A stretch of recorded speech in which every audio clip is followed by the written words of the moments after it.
All right, Shabbos, say good morning. Good morning. Let us begin by thanking all of our sponsors for this morning's shir. To thank our annual Talmud Torah sponsor, the Tilsim Mishpacha of Eretz Yisrael, for dedicating all the Shuman Droshos this year as a schus for Besaros Tavos for Am Yisrael. Talmud Torah sponsors for the month of Elul, Abba Alinu Latova, Bennett Goldberg, for the Elias Neshamas of his parents, Avram ben Asher Pinchas, Fego Regizal Bas Zelig, in the hopes that the tfilos of our kila and all of those in Klal will be answered in this month and the month ahead. Shmuel Liba Dinovitz, Le'ili Nishmas David Flum's father, Rabbi Ari Flum, Rabbi Yitzchak Aryeh ben Hachav Rabbi Yaakov Zichron Livracha. Our Daf Yomi sponsors for today, Alan Meyerowitz, wishing a happy birthday, a happy 22nd birthday to his wife Sue. Okay, wonderful. We're going to make sure that she hears that. Baruch Hashem. Incredible. May you have continued good health and nachas from your children and grandchildren. Beautiful, beautiful. Amen. And Saeed and Simahakin, in honor of the birthday of the Baal Shem Tov HaKadosh and relation of the yahrzeit of Saeed's father, Moshe ben Bashia Cohen, which is on this coming Friday in Meretz Hashem. We hope that in the merit of our Talmud Torah, all of the Neshamos Havin Aliyah, the families in Nechama, all those who need a refuah shavon together with Kol Cholei Yisrael. Kadosh Baruch Hu Shadei Meretz Hashem, bring home our hostages b'shalom and b'karov. Allow our holy soldiers to be successful. B'chol Naasei Yedehem. And I will say, of course, it is important for us to take a step back and to reflect that today is September 11th, the anniversary of the worst terrorist attack on American soil in the history of this great country.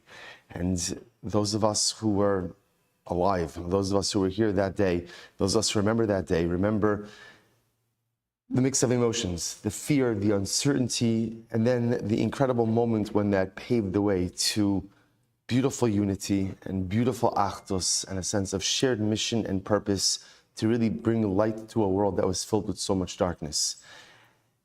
We saw the worst of humanity on September 11th, and then in the response, Baruch Hashem, through all the first responders, through the bravery, through the heroism, through the incredible courage that people had to rebuild afterwards, we saw the best of humanity. And it brought us together. It caused the war, we went to war afterwards to try to stamp out evil in faraway countries that most of us never even heard of before. And I think it's important that this year, and we have to get to the depth, but it's overwhelming then that yesterday, September 10th, we see an act of political assassination. And whatever the circumstances around Charlie Kirk's assassination, the horrific event of a 31-year-old father of two, I don't care what his political affiliations are, what his political views are, who he was as a commentary, who he was as a friend of the president, it's irrelevant. But the fact that an act like that, a barbaric act of cowardice, could happen right on Erev September 11th, it feels that unfortunately, as a country, as a nation, we have not yet internalized the lessons of how hate rips us apart, how hate tears us apart. And there's clearly so much work that we have to do as a nation. As Jews, obviously our collective heart beats in Eretz Yisrael, but we are privileged to be citizens of this great land, which has given us so much and afforded us so many rights and opportunities. And it's heartbreaking sometimes to see the chaos that feels like society has descended into. Granted, it's the actions, hopefully, of just one person, and it doesn't represent anything else. But sometimes when things occur in your home, it is reflective of what is happening in your home. Right? When your children go to school and they act a certain way, you get a phone call from the teacher, little Chaim, little Rivki, went ahead and said this word. And sometimes you have to wonder, where do they hear that word from? Or they act in a certain way, where do they hear that word from? This happened in our home. This happened in our home. And as a result, it's going to behoove us to engage in this season of introspection, to engage in tremendous national introspection, to understand what are we doing as a nation. In the aftermath of September 11th, we saw the best of our people, the best of this nation. Do you remember the images? We saw police officers, firefighters, first responders running into collapsing buildings to save people they did not know.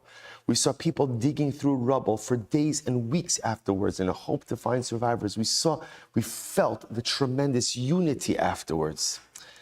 And what happened? That was the best. That was the best, the best of the United States of America. And then what we saw yesterday, whatever it is, whatever the narrative is the worst. Is the worst. Is the worst. So we have to really, there's going to be a cheshbon hanefesh, a tremendous cheshbon hanefesh as a nation, as individuals. But at least today on September 11th, we hope that the neshamas of all those who perished in the terror attack, Shemir Hashem have an aliyah, their families in nechama, those who so heroically went in, rushed in to save their fellow Americans, those neshamas, Shemir Hashem should have an aliyah, their families in nechama. Chodesh Baruch Hu should Emir Hashem not only shower His providence upon Eretz Yisrael, our ancestral homeland, but Emir Hashem should help to give the leaders of this country light, moral clarity, strength, and wisdom to be able to get this nation back on the rails. And Emir Hashem be able to allow us to appreciate and to discover all that is great about the United States of America. May HaKadosh Baruch Hu, Emir Hashem, continue to shower His bracha upon this great country and all of her citizens. And we'll say, with that, let us begin. We have the great zechus today, Baruch Hashem, to begin the new parak, and a really, really great parak. I know that many of you think that I was just talking up yesterday's daf, or today's daf, after yesterday's difficult journey, but actually you'll see mamish, it's emes la'amito. So let's begin. Today's daf is Yud. We're picking up at the Mishnah Tesam Beis 9b. Kohen Mashiach shechata v'achar kach av mishichaso. So a Kohen, remember a Kohen Gadol, who went ahead and sinned, and interestingly enough, then afterwards he was literally removed from office. Now, removed from office doesn't mean he did anything bad, right? Removed from office could just mean whatever. He had a mom, something else happened, he's no longer a Kohen Gadol. So what's interesting about this case, he committed the Avera, and normally when a Kohen Gadol sins, remember again, we know the process already. There's Halam Davar, Sheiras Maisa, erroneous ruling, in action based on that erroneous ruling, and now he brings a unique Sa'ir. He brings a Sa'ir. A par. So the Gemara says, what happens if he's so erroneous ruling, he sinned, but he didn't yet bring his karban, and now he's no longer Kohen Gadol. So what karban does he bring? Does he bring the karban of a Kohen Gadol, or does he bring the karban ultimately of a common man? Same idea. The king goes ahead and sins, right? Same idea. Helam davar shirgas maisa, erroneous ruling, unintentional action or accidental action based on that erroneous ruling, but he didn't get a chance to bring his karban while he's still the king. What's the halacha? Kohen Mashiach may be par, Banasi may be Sa'ir. So I'll say the halacha is, in both of these cases, these individuals bring the same karban that they would have brought had they still been in office. Since the sin ultimately, again, what it sounds like what's happening over here is that the sin and the recognition of the sin occurred while in office. Therefore, the karban that is brought is the karban that would be brought in office, even if they are no longer in office. On the other hand, the Gemara says, Mashiach sha'ar mishichasal v'achar kachata v'chinasi sha'avra migdulasa v'achar kachata. So this is very interesting. Second case. Case number 2 is where the Kohen Gadol and the king sinned after they left office. In other words, same type of sin, which is helam davar shirgas maisa, so an erroneous ruling, and then ultimately, again, action based on that ruling. And now they go ahead and they sin. But again, the Kohen Gadol does it when he's no longer the Kohen Gadol. King does it when he's no longer the king. So after they left office, what's the halacha? Kohen Mashiach mevi par v'hanasi kehedyot. Interestingly enough, the Kohen Gadol will still bring the same karban as if he was Kohen Gadol, but the king does not. So apparently, again, once a Kohen Gadol, so really, to say a little bit differently, the Kohen Gadol essentially is always halachically treated as the Kohen Gadol, even after he's no longer the functioning Kohen Gadol, whereas the king is only treated as king when he is actually the acting king, the acting monarch. Incredible. All right, so let's analyze. So the Gemara says, Hashti yesh lomar avram mishichasal, top of Yud, v'achar kach mevi, v'achar kach chata, mevi par. So we'll say, so now the Gemara says, the Mishnah seems a bit redundant. Why? Because if at the end of the day, if you're telling me that Allah l'maisa, if even after the Kohen Gadol left office and he sins, he still brings the same karban as if he was in office, then the Gemara says, then do I need the case of where he sinned in office, didn't bring the karban, and now is no longer Kohen Gadol, that he brings the same karban? Of course, that's obvious. In other words, we will say, if you're telling me that even once he's no longer Kohen Gadol, if he sins, he brings the par, then of course, if he sins while Kohen Gadol, but doesn't get around to bringing the karban until after he's Kohen Gadol, of course he brings the same par. The Gemara says, you're right. Mishum diktani gabi nasi. About say Yuram Dalf 10a, 3 lines down. Mishum diktani gabi nasi.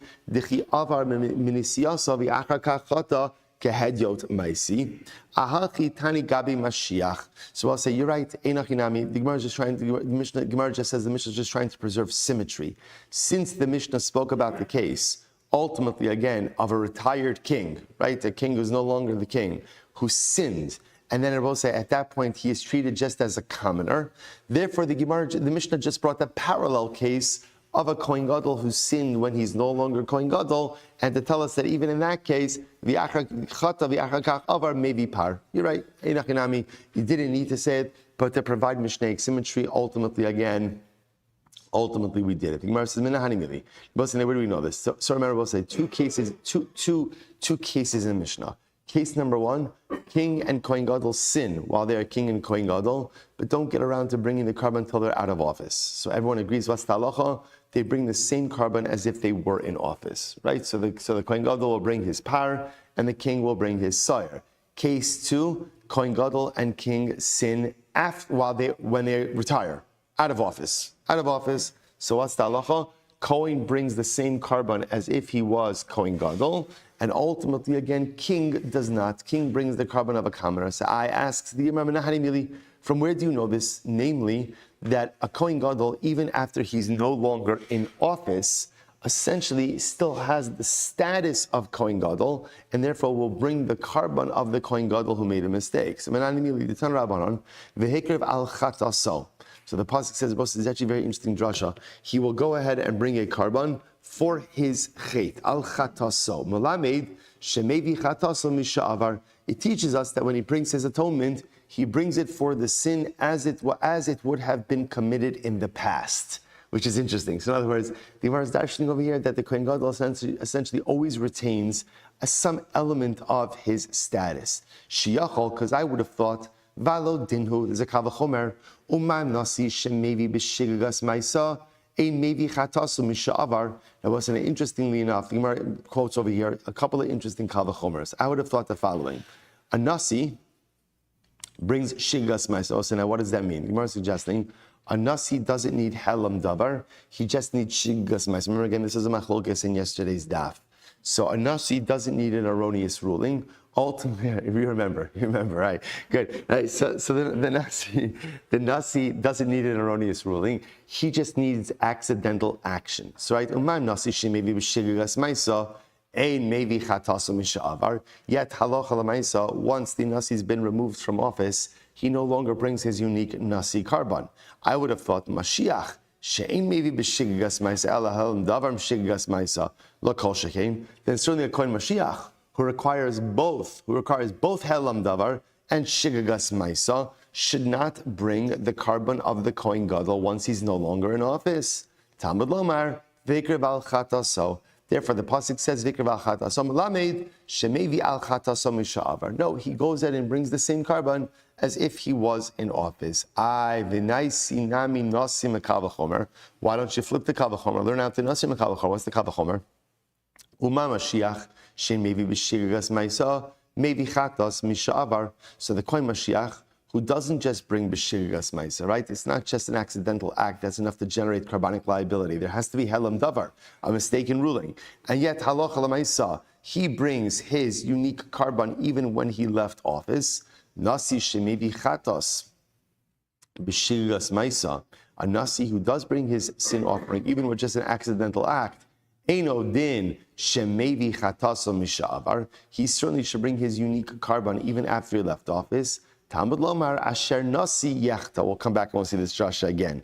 When the Torah speaks about the unique liability, the seir of the nasi, the way it phrases it is, if the nasi will sin.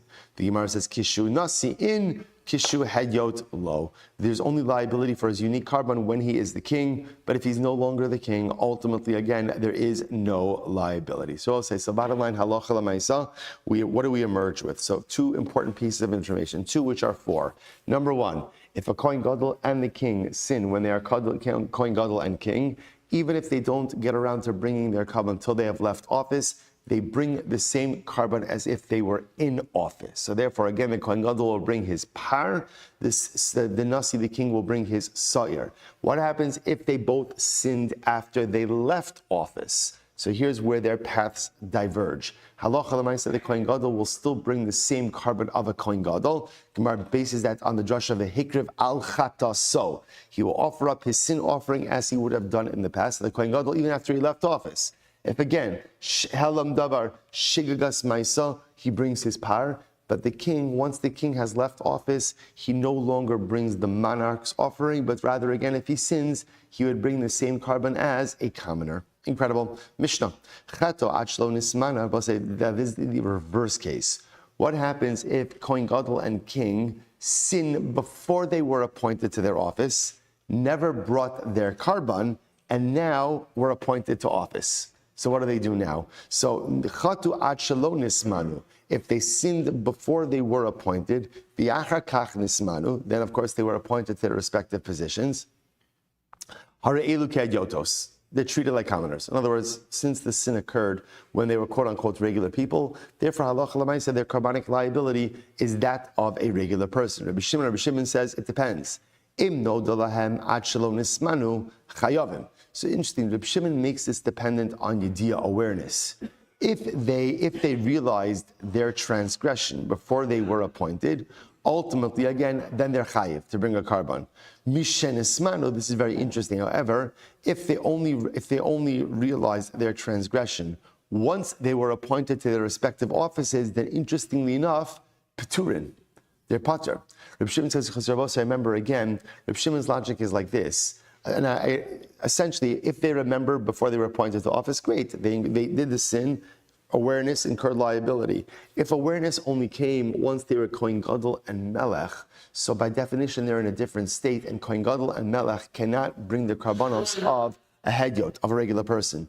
Gemara says, if you look at Rashi for just a moment, Rashi says, it's the first short line in Rashi. Reb Shimon Omer, Im nod lahem achlo nismanu chayavin. Reb Shimon chata v'yediyah bai.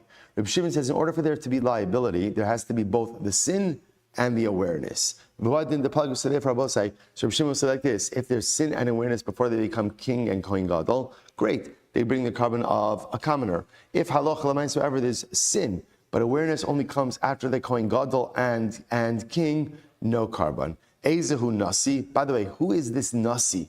Who's the nasi? The Gemara says, Ze melech. It's interesting, we've been using this term now for a long time. Now the Mishnah defines it. It's for first of the king. Shneimar mikol mitzvos Hashem elokav. Because the pasuk we're talking about, it says he committed one of the averos, or transgressed one of the mitzvos of Hashem, his God. What do we darshan from this? She'ein al gabav el Hashem elokav. We're talking about someone who is answerable to no one other than God. Right? Someone who only has God above him. And who is that? That's the king. Incredible. Supposed to let's analyze. Supposed to say from where do we know this? From where do we know this? Tanur Rabbanon. Supposed to say, so Bepashtos, the Gemara is quoting the first ruling in the Mishnah, which has to do with the sin committed before being appointed to office. Where do we know this? Tanur Rabbanon. Imakoin hamashiach yechta la'ashma sa'am. Supposed to say, the pasuk says, if the Kohen hamashiach will sin, prat lekodmos. So what does this come to exclude? So in other words, when is there liability, unique liability for, let's say, the Kohen Gadol for his par? When he sinned as Kohen Gadol.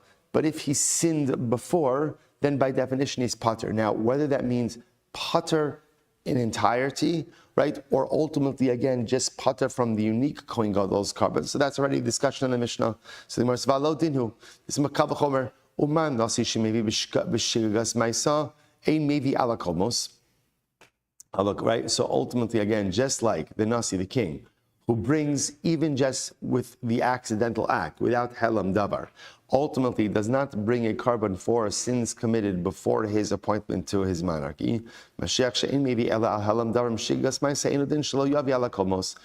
again, then a Kohen Gadol, who only brings, if there's both helam davar as well as shigas maisa, should not bring a carbon for averos committed before his anointment. So the Gemara says, "Lo im armat benasi shekain ein maybe chatasu mishavar." Here's the difference: the nasi ultimately, again, does not go ahead and bring a carbon once he's out of office. Yet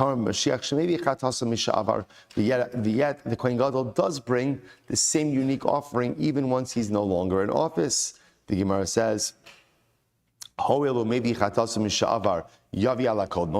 I might have thought the same way that a Kohen Gadol brings his same offering even once he left office. Perhaps he should even have to bring a karban for an avera committed before he became Kohen Gadol. Talmud Lomar Hamashiach Yechta. Therefore, the pasuk says the anointed Kohen will sin. Chata kishu Mashiach maybe kishu hedyot eno maybe. So Allah Chalmais, what do we dash? No, he only brings his unique karban when he sinned as the Kohen Gadol. But if he sinned as a regular individual, Allah Chalmais, he does not bring his unique karban. V'tanya nami gabe nasi. We both say first wide line, and we see the same thing by the nasi as well. Ki agavna asher nasi yachta. All right, if the nasi will sin, the Gemara says prat lekodmos. This comes to exclude any avera done before he becomes the king. Follow dinu, it's kavachomer. Umma mashiach shemevi chatasu misha'avar eno mevi ala kodmos. So a Kohen Gadol, who ultimately, again, even brings his karban once he left office, but yet does not bring a karban for averos committed before his ascension to office, nasi shemevi chatasu misha'avar eno din shlo yavi ala kodmos. Then, of course, the king, who ultimately, again, does not bring the monarchical offering once he has left office, certainly should not bring a karban on averos committed before he ascended the throne. Yet the Gemara says, well, one second, Mashiach shekain ein maybe bishkaga. But yet, ultimately, again, the Mashiach, the Kohen Gadol, who doesn't only bring for shogeg, he needs helam davar also. Tomar benasi she maybe bishkaga, b'shigas maisa. But yet the king, the king will bring only for shigas maisa. Doesn't need helam davar. Holomei b'shigas maisa yavi ala kalmos. So once the king only brings b'shogeg, perhaps he should also have to bring 4 averos committed before he ascended the throne. Talmud lomar asher nasi yachta. Therefore, the pasuk says, if the king will sin, shechata v'harehu nasi v'lo shechata v'odeo hedyot. What do you see from here? There's only liability if he sins while he's king, but not liability if he sinned while he was a commoner and then became king. Incredible. So for Rabbi, the Gemara just reinforcing exactly what we were saying before. That Allah Chalamayis, again, unique karban for a king and for a Kohen Gadol only brought if they sin when in office. But if they sinned before they were in office, there is no unique liability for them. Instead, they would bring the regular karbanos of a hedyot, of just a commoner. Tanabaran, asher nasi yachta. Supposed to say this is very interesting. So now we begin to get into, actually not yet, we'll say, so we're at the Tanabaran in the wide lines, 5 lines in at the 2 dots. Asher nasi yachta. Now we'll say, now it's interesting, the way the pasuk reads is, asher nasi yachta. Now asher means, can mean when the nasi will sin. So the Gemara says, Yachol Gzeira. So is this like a decree? It sounds like, again, it's a Kadosh Baruch Hu saying that the nasi is certainly going to sin. Talmud Lomar, Im Kohen HaMashiach, Yachta. So again, no, I will say, therefore, the Gemara says, just like it says, Im Kohen Mashiach Yechta. So Asher doesn't mean that the Kohen God, that the king is definitely going to sin. Rather, it means if, just like it says about the Kohen Mashiach. Amar Mar, Yachal Gzeira Mehechatesi. So the Gemara says, one second, what's the Havamina? The Havamina is when it says, Asher Nasi Yechta. Could it possibly be that the Torah is telling us that, what's the Havamina? That there's a Gzeira, that Akash Baruch Hu is saying it's definitive that the king is going to sin? How would you say such a thing like this? To which the Gemara says, Amar in, Ashkechan Dichsev, V'nasati negat saras bebeis eretz achuzaschem. So we'll say, yeah, no, sometimes HaKadosh Baruch Hu says that negative things will definitely occur. For example, Hashem says, you're going to go ahead and experience tsaras in your homes when you come into Eretz Yisrael. B'sori hilahem, Kadosh Baruch Hu is foretelling them, shenegoim ba'im aleim dir Rabbi Yehuda. So the Torah is telling them, Kadosh Baruch Hu is saying that yes, there will be tsaras in your home. So sometimes the Torah does definitively foretell negative things. If you take a quick look at Rashi says over Dichsev V'nasati, it's on the right hand side about 10 lines up from the bottom, 12 lines up from the bottom. Shakasim mevasran sh'asalios apa pisha davarahu hachanami im gzeres hilchak sivim koin hamashayechta. So yes, sometimes the Torah does foretell negative things. To which the Rabbi Shimon says, Prat lenige onsin. So interesting, Rabbi Shimon uses that pasuk to teach me something different. Rabbi Shimon says, "Venasati nega saras" ultimately means the only type of saras for which the halachos of saras apply is saras which occurs on its own, but saras which ultimately again occurs because of other forces. And Rashi points out over here, what other forces are we talking about? Shadin. It's interesting. He says, shade. So apparently, again, if the shade blows on the house, that could also cause, whatever this means, that could also cause saras, but that type of saras ultimately is not the halachic saras that we're discussing. Lava Yehuda, Bisora, Hachanami Ema Gzerehi. So Rabbi say, I would have said the same way that Hashem does foretell the negative events of saras habatim, saras home. So too, maybe Asher Nasiyechta is Hashem telling us that our rulers, our kings will sin. To which the Gemara says, Hilcha ksiv im. Now, therefore, again, the Torah establishes this symmetry between the pasuk of the king and the pasuk of the Kohen Gadol, teaching us that what? That halacha l'maisa, the same way it says, Ima Kohen HaMashiach, if the Kohen Gadol will sin, so too the Asher by the Nasi is not telling us that the king is going to definitively sin. Rather, again, what it means is if the king sins. Now, obviously, we'll have to figure out if that's the case, that Asher means if, so then don't say Asher, just say what? Just say im. Why using the word Asher? So hold on, we'll get to that. Well, Rabbi Shimon, Nige onsin milo metamu. Somewhere just goes on a tangent over here. Rabbi Shimon, is that true? That saras that comes, we'll call it as a result of an ones, some external circumstance that doesn't create tumas saras. But Tanya, we learned Adam kiyah minadibar ve'elach. So we'll say this is very interesting. When the Torah speaks about saras, it says Adam kiyah ba'ar b'saro. We'll say the halacha is the only time that saras is metame, listen to this, is from the time that the mitzvah was given going forward. Meaning, imagine for a moment, right? There was the day that Moshe Rabbeinu gave us the halachas of saras, okay? And somebody had a saras lesion on their skin. You know, Moshe Rabbeinu gave it to us on a Thursday, and somebody had it on their skin already on a Wednesday. So now they learned the halachas of saras, like, oh my gosh, this lesion that I have on my skin is saras. The halacha is, saras is only considered to be saras from the time that the mitzvah was given going forward. So the Gemara says, Balodinu is kavachomer tamei b'zav tamei b'negoim. So ultimately, again, there's tumas zav and there's tumas negoim. Ma zav min adibar ve'elach. Just like again, a person is only tamei with zav from the time that the mitzvah was given going forward. Af negoim min hadibar ve'elach. So to by saras, it is only from the time ultimately that the mitzvah was given going forward. To which the Gemara says, well, maybe not low. Im amrit bezav shekin emet tamei ba'ones. Tomer b'negam shemetamin ba'ones. This is a contradiction. But yet, both say there's a big difference. Zav is not metam ba'ones. What does this mean? So both say, remember again, the b'shiva drachim both kines hazav. If the emission that the zav is experiencing is coming about because some type of extenuating circumstance. For example, he ate something, or he wasn't feeling well, some other external circumstance that caused it, he's not tamei. He's not tamei yet. By negoim, whatever the cause for the tsaras, ultimately, again, tsaras is the tamei. Now, by the way, both say, just keep in mind, that's the contradiction, because just before we said, Reb Shimon said, that if tsaras occurs because of a result of quote-unquote an ones, like shadim, that's not metame. Here it's saying it is metame. Talmud Lomar, Adam kiyah min hadibor ve'elach. Ultimately, again, after the pasuk says Adam kiyah, there's only tumas saras from the time that the mitzvah was given and forward. Rava Amar Rava says prat lenige ruchos. Ultimately, again, this comes to exclude nige ruchos. The Papa Amar prat lenige kshaf. So also ruchos would be shadim, or again, Papa says it comes to exclude saras as a result of sorcery. Incredible. All right, Rabbi, so the Gemara goes right to Tanabanon. Asher nasi yachta. So Rabbi says halacha is if the nasi will sin prat l'chola. So what does this come to exclude?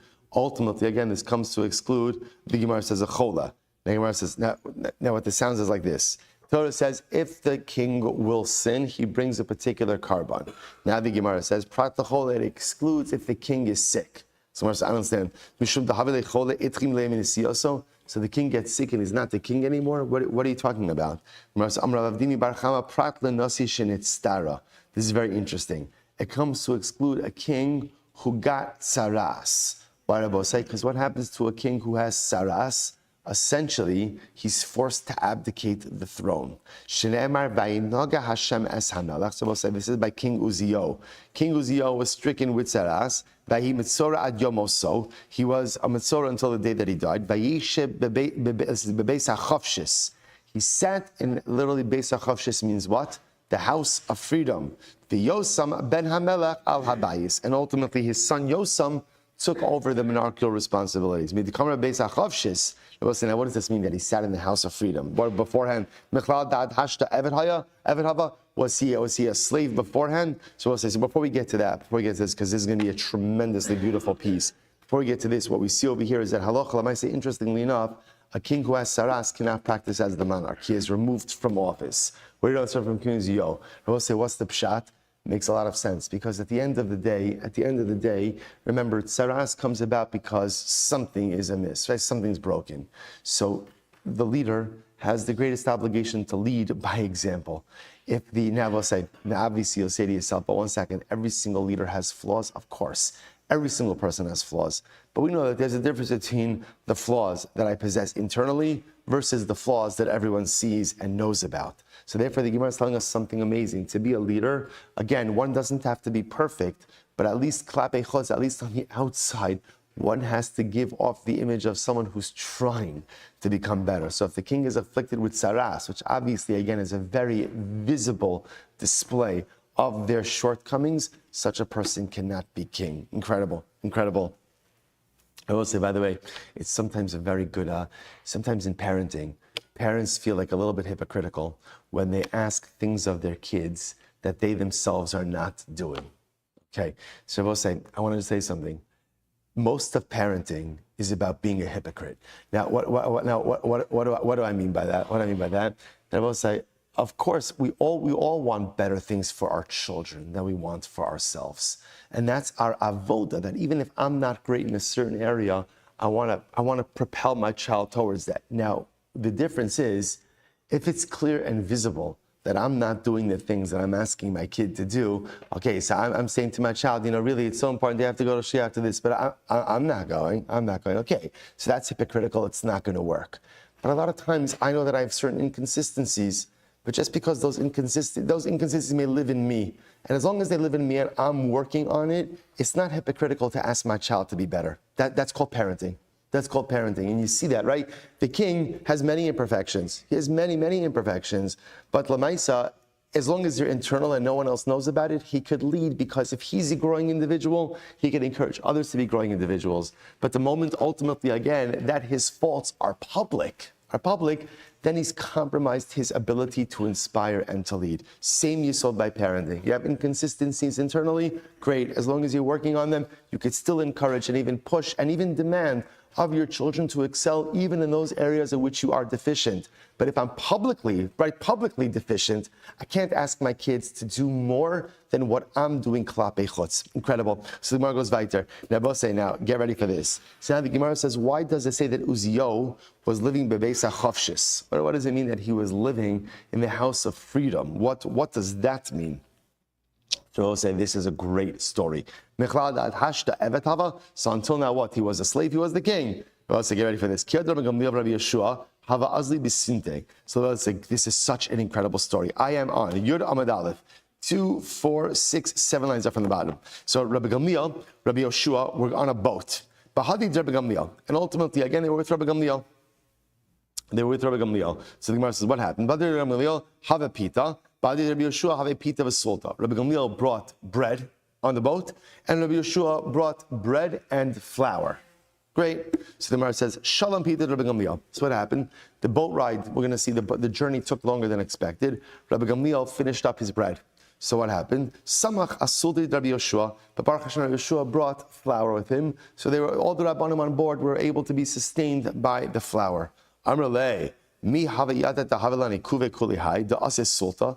So Rabbi Gamliel said to Rabbi Yoshua, how did you know? Obviously, you had a feeling that the journey was going to be delayed. So you brought flour. How did you know that the trip was going to be delayed? That you brought flour? Rabbi says incredible. Amrlei. So Rabbi Yoshua responded, listen, kochav echad l'shivim shana ola umase es hasfina va'amarti shemeyale v'yase osano. This is incredible. Rabbi Yeshua said, I know once every 70 years there's a star that appears, and when that star appears, all the sailors get confused and they end up going off journey. Rabbi Yeshua says, look, I don't know where we are in that 70-year, trajectory. I thought maybe it might happen to us while we're on the boat, so I figured I would prepare. The Gemara Tzvita Amarle. So we'll say, by the way, also such a let's see, Amarle. So they said to Rabbi Yeshua, Kol kach biyadcha v'ata ola b'sfina. You're so wise, and yet you're on a boat. Rabbi say, now what does that mean? So Rashi points out over here that boat travel was considered to be dangerous. So why would people do it? For parnasa. So they said to Rabbi Yeshua, someone of your intelligence, why you should be able to make a parnasa on dry land, right? You should be able to make a parnasa ultimately where you are. Why are you traveling by boat? This is incredible. Rabbi Yeshua said, Ad she'ata tama alai. Before you wonder about me, why I have to be on the boat to make a parnasa, it's incredible. Tama al shnei talmidim sheyesh lecha biyabasha. Rabbi Gamliel, you should worry a little bit more about two of your students who are back on land. Who are they? Rabbi Elazar Chasma, Rabbi Yochanan ben Gudgada. Ultimately, these two great rabbanim, sheyodin l'shair kama tipos yesh bayam. They know how to measure. They could tell you the number of drops of water in the ocean. Obviously, a bit hyperbolic, but representing the vastness of their knowledge. Ve'ein lahem pas le'echol v'lo beged lobosh. And they don't have bread. They don't have bread to eat. They don't have clothing to wear. So Rabbi Yeshua gives Rabbi Gamliel a little bit of musar. Before you worry about me, wondering why, if I'm so smart, why am I on the boat making a parnasa? Okay, at least I have a parnasa. But you have two excellent talmidim who have absolutely nothing. Absolutely nothing. So the Gemara says, and I'll say, by the way, also just before you even go on in the story, what's incredible about Rabbi Yeshua is you see one of the keys to successful living is planning and contingency planning. You obviously can't plan for every single contingency. And those who try to plan for every single contingency usually end up accomplishing absolutely nothing because there's no end to the contingencies. But successful living does require me, as the Mishnah in Pirkei Avos says, Ezu Chacham, who is wise, Haro es hanolad. One who sees sometimes we live by the seat of our pants. And I will say generally, it doesn't work out. You get a couple of wins here and there, but you don't really have the ability to move your life ahead forward in a comprehensive way. But when you're able to try to ask yourself, okay, I want to move myself from point A to point B, what do I need to get there? So quite literally, Rabbi Yeshua was trying to move himself from point A to point B. He got on a boat at point A, he wanted to get up from point B. What do I need to do? And this is one simple answer: plan. Plan. What's your strategy? What's your vision? How are you getting yourself? In Rabbi Yeshua's case, it was, there's that star, there's an off chance that's going to appear during my boat ride. I'm going to plan for it. A little more flour.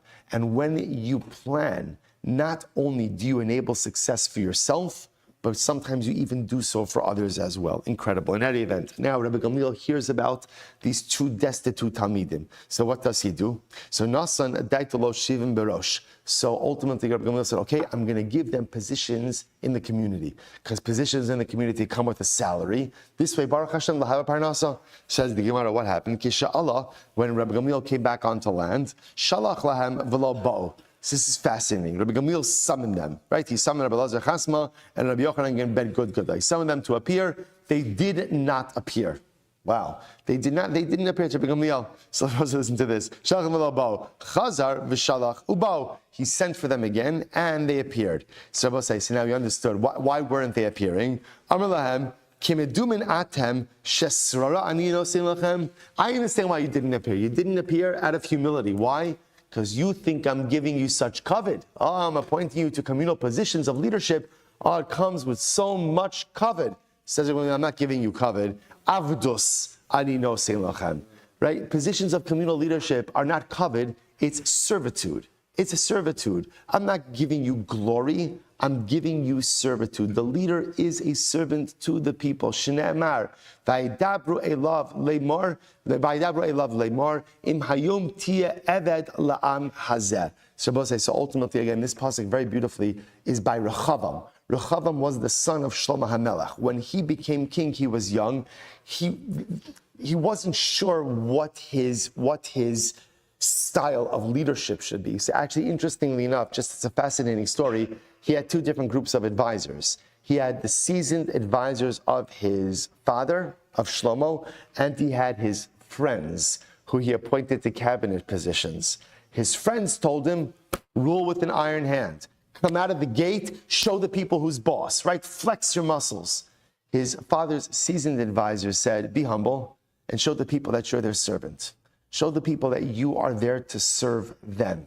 And if they see you as someone who is singularly dedicated to their success, that's how you will be a successful leader. So just coming full circle, that's why the pasuk says after Uzziah got saras, the pasuk says he was placed, where did he live? The Beis HaChavshis, in the house of freedom. Why was it the house of freedom? Because as king, he was a slave to the people. He's an Eved. He's an Eved.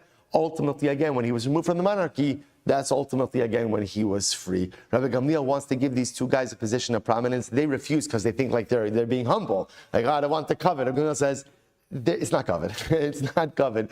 Positions of leadership within Klal Yisrael ultimately are one thing and one thing only, avdos. But Rabbi say what the leader has to remember is that it's a privilege to serve.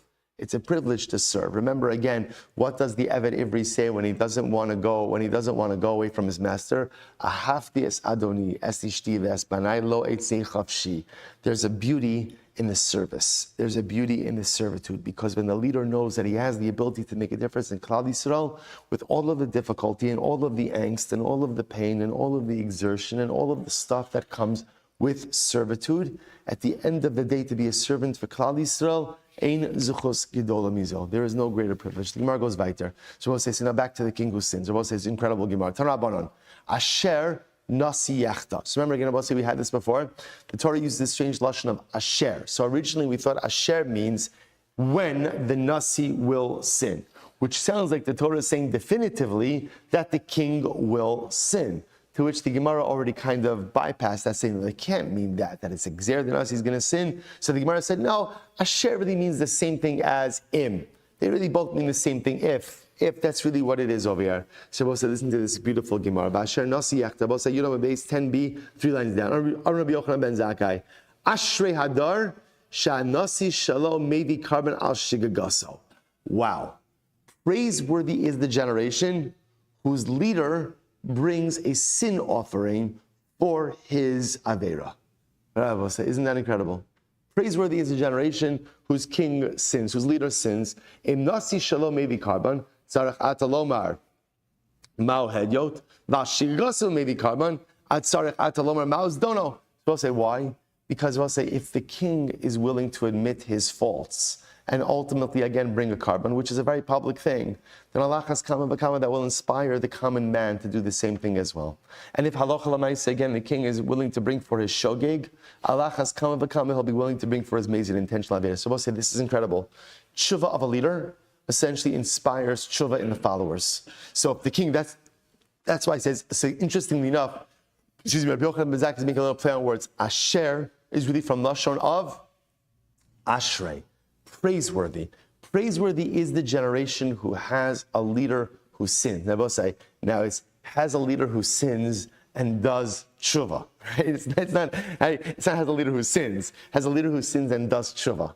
Because if the generation has a leader, first of all, who's humble enough to acknowledge his sins, who's humble enough to do tshuva, then he will inspire that same level of humility and tshuva ultimately, again, in his followers as well. Rabbi say it's so beautiful. I'll just point out the Amshin of a Rebbe. This, get ready for this. The Amshin of a Rebbe says there's a different pshat in this. Ashrei hadar shanasi shalo maybe karma shagasa means like this. Amshin of a Rebbe says praiseworthy is the generation who has a leader who sins. Means what?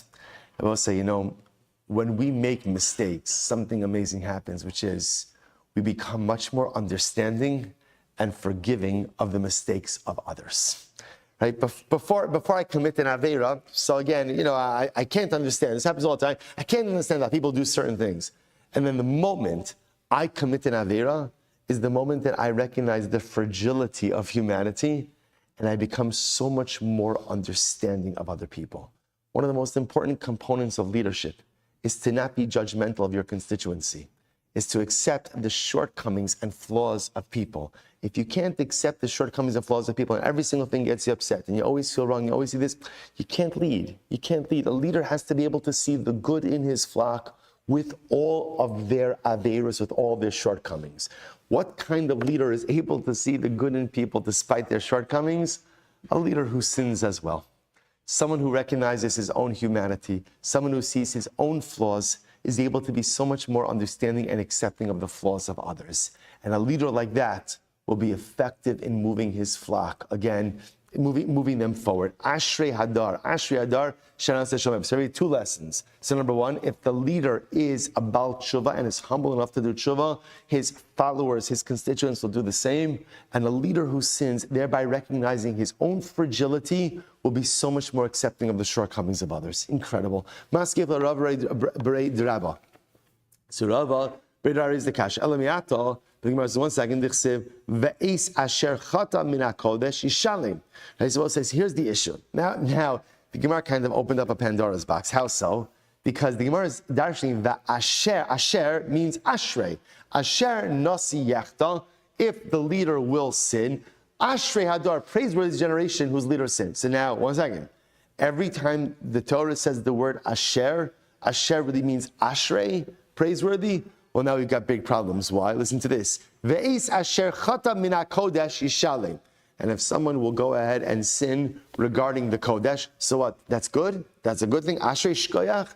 Shkoyach if you sin regarding the Beis HaMikdash? Or by Yeravam ben Nevat, tichsiv, asher chata v'asher hichti. The pasuk says that Yeravam ben Nevat sinned and caused others to sin. So again, ashrei, is that praiseworthy? Hachanami, the ashrei. The Ashrei Hadaru, Shani Hacha, the Shani Krabi Dibar. No. The Psukim are constituted differently, Rabbi. So again, obviously, the way the pasuk is written by us, by the Nasi, versus the way the Psukim are written over here, obviously constituted differently to give different meanings. Incredible. This is so beautiful. Yesh Hevel Asher Naase Ala Aretz. So listen to this. So the pasuk says, there, pasuk in Koheles. Yesh Hevel Asher Naas Al Aretz. Just listen to the pasuk inside. The Gemara doesn't quote the whole pasuk. But it's Yesh Al Aretz. There is a Hevel. What does Hevel mean? What does Hevel mean? Like a nothingness or an emptiness. There is a Hevel. There is an emptiness or a nothingness that occurs in a fleetingness. That's the better word. That occurs in this world. Why? Yesh Tzadikim Asher Magia Alein Kimasar Reshaim. There are some tzadikim who have the experiences of Rishoim, v'yesh Rishoim shemagia leim k'maisat tzadikim. And there are some Rishoim, ultimately again, who find themselves in the plight of the tzadikim. Amarti shegam zehevel.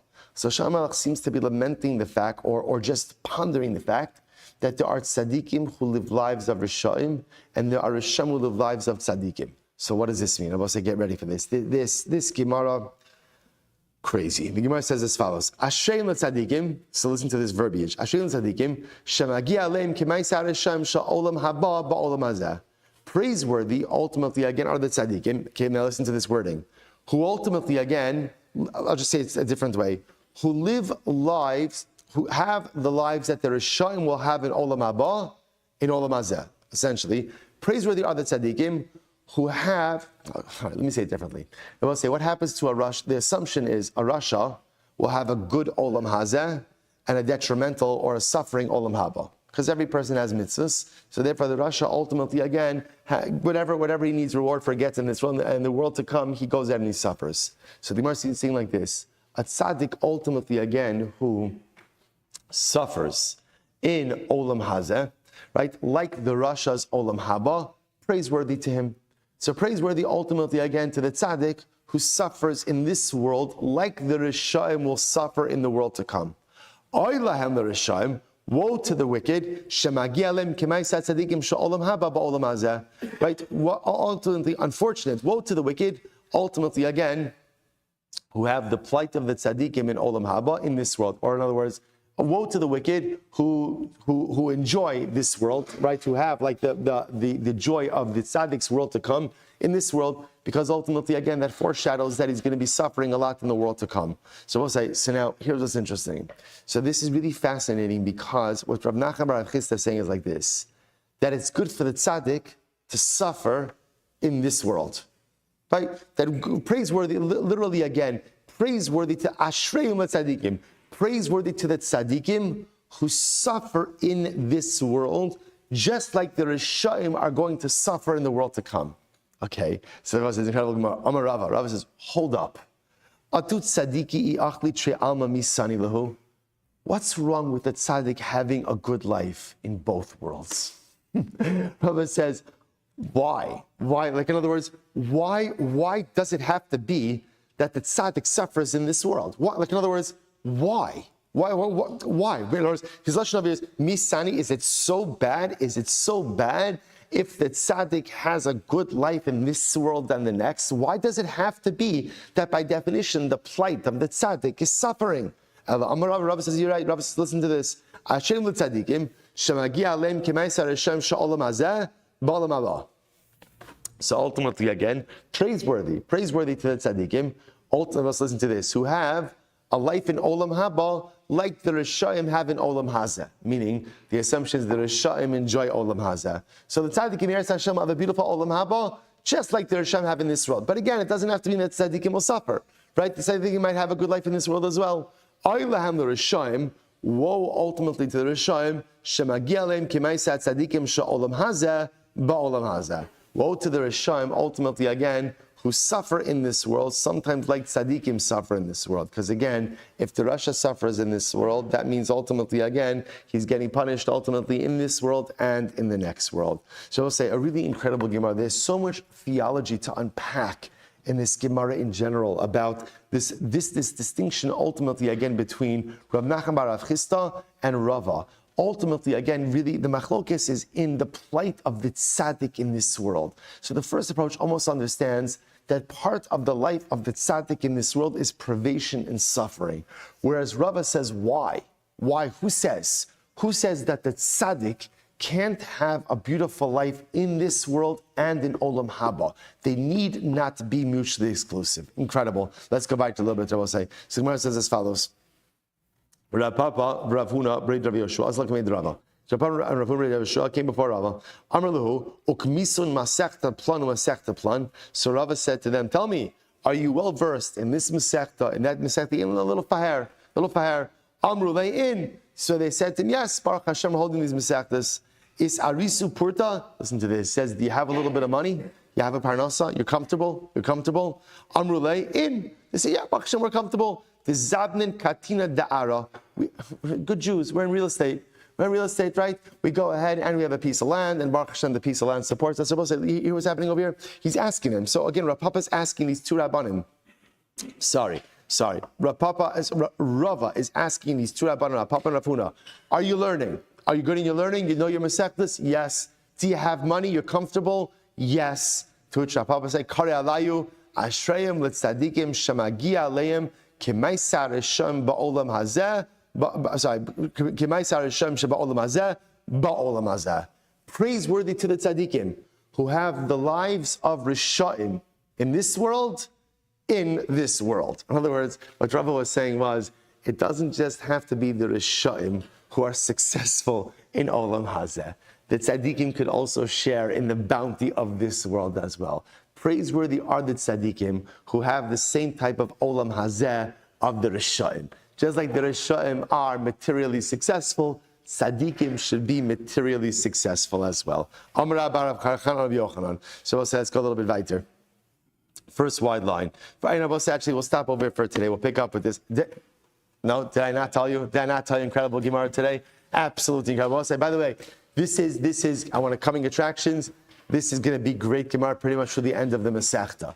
I feel like we earned this. We earned this. Baruch Hashem. If you make it to this point in Masechtas Horayos, you earn these kind of beautiful. I got it to Gemara. So we'll say more tomorrow. I think tomorrow we're going to start at 5:45 in Meretz Hashem. I'll put it out in the chat. Give ourselves an extra 5 minutes. Shkayach, everyone. Everyone, have a great day.